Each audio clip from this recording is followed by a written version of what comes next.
studying for the LSAT for a while now, more than like 10 months, and I've taken it twice thus far. My very first test, I made a 155, well, my practice test. On the actual test, I scored like a 159, and then I also scored a 158. So I just kind of feel like I've been studying for a while, and I'm like still in that same score range. So that's why when I read about your program, it really resonated with me because I'm like, hey, that's just like me. So I'm trying to score significantly higher. So yeah. Of course. Well, I'm glad to do whatever I can to help you get there. I know that you're aiming for a 170 plus and you're looking to balance your LSAT prep with these pre-existing obligations that you have. So tell me a little bit about those obligations and how much time you think you might have per week to devote to this. Absolutely. So I'm currently in grad school. I'm getting my master's at Columbia. And so it's a lot. So initially I wanted to start studying more because I was in undergrad in May. And so I had been studying and I took the LSAT during that period of time. And that was prior to getting into grad school. And so I had to make a significant move. And so I transitioned from my hometown to the city, New York City. And so it's been a lot. And so it's also like after taking it two times, I don't know if I experienced kind of burnout from it because I was just like, okay, I wasn't really looking forward to studying again or more for the test. And so it's like now I'm like trying to get back into the groove of studying and being consistent in my preparation for the test.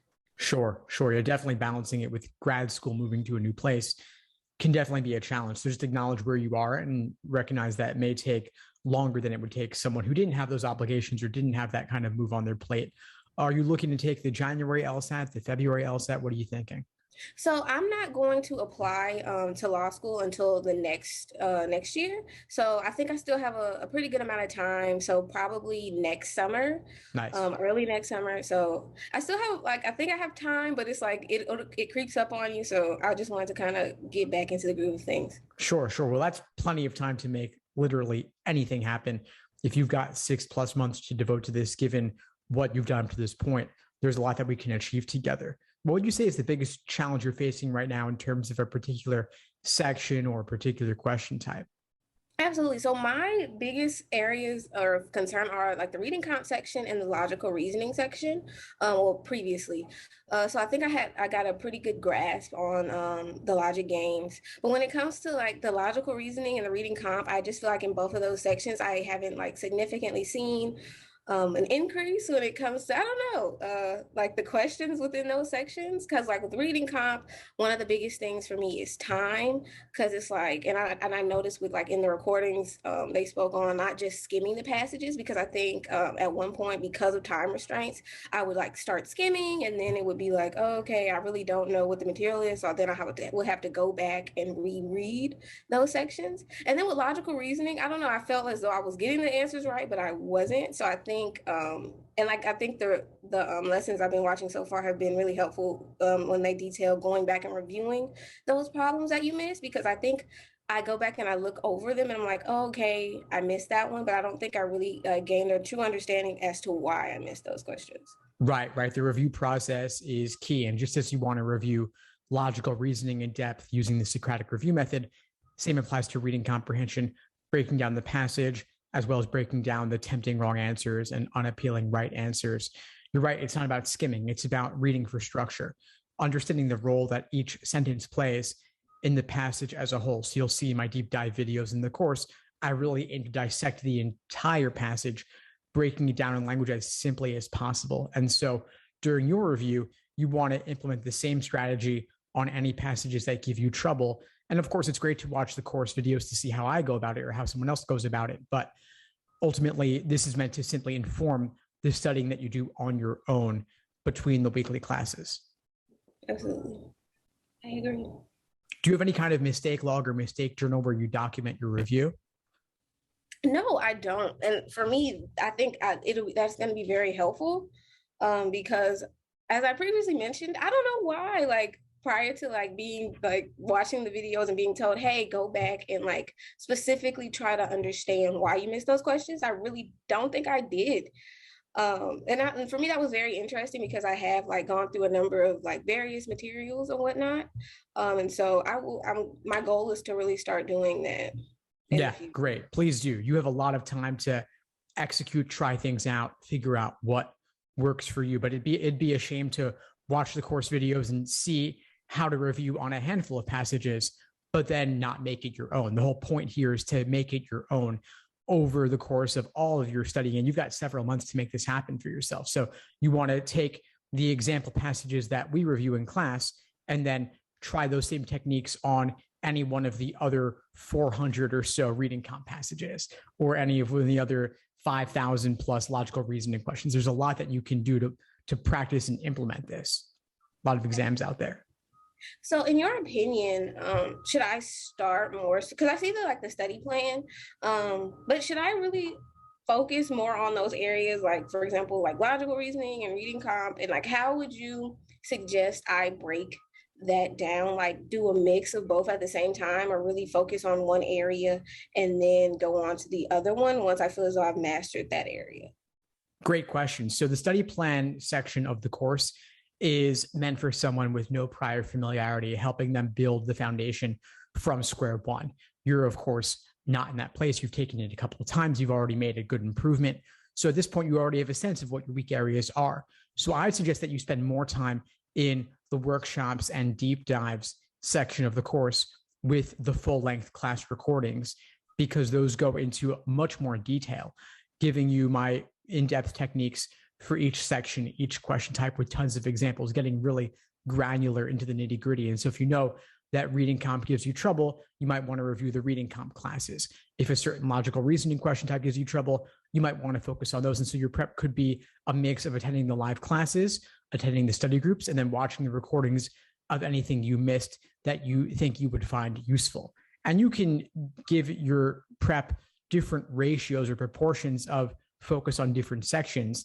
Maybe if reading comp gives you the most trouble, you do 50% reading comp, 25 games, 25 reasoning, just as an example. And you could do that as number of hours you devote or number of problems that you complete and review. It's really up to you. Well, that makes a lot of sense. What other questions do I have? So, I feel as though,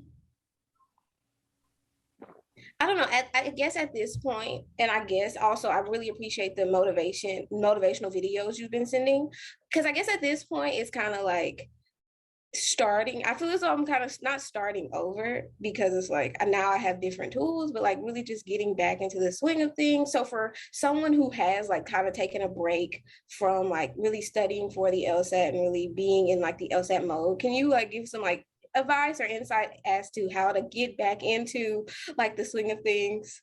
Yeah, sure, absolutely. And it's like anything else, really. I mean, if you were doing 5-6 hours a day just to make up like what I would say is the upper end, and then you do nothing for a while, you get derailed by school or by the holidays or whatever, and you're getting back into it, you don't necessarily want to make your first day back the full 5 to 6 hours you were at before.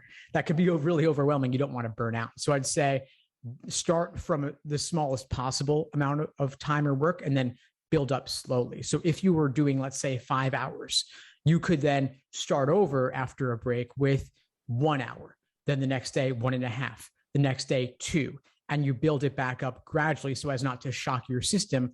Also recognizing that you're not in a hurry here. We're speaking now in early December. You said you're aiming to take the LSAT maybe in the summer and apply next cycle. So you've got a good 6-7 months at least. There's no reason to rush it. You don't want to risk burning out. And since you're still in the middle of your semester right now, if there's a more pressing obligation like a paper that you have due, you can always put the LSAT aside a little bit, knock that paper out, then get back into it. You don't want to do 0 LSAT between now and the end of the semester, but maybe you want to treat the LSAT like a 3-credit class right now.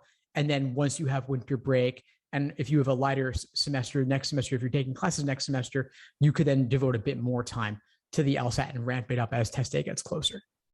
Okay. Well, that seems very helpful. So when it comes to making, because I know I've been looking at the study plan, but as you just stated, it is for individuals who are like newer to this process. Like, so to sit down and make a study plan, for me, in your opinion, what would that look like? I know you just mentioned, like, for example, maybe like doing a mix of different things, like reading, doing some questions, but because I know I'm speaking to some other students who are also taking the LSAT, they're like, they mix and match things so they don't get bored each day, like during the week. So what would your recommendation be regarding like generating like a concise plan to stick by, or a schedule?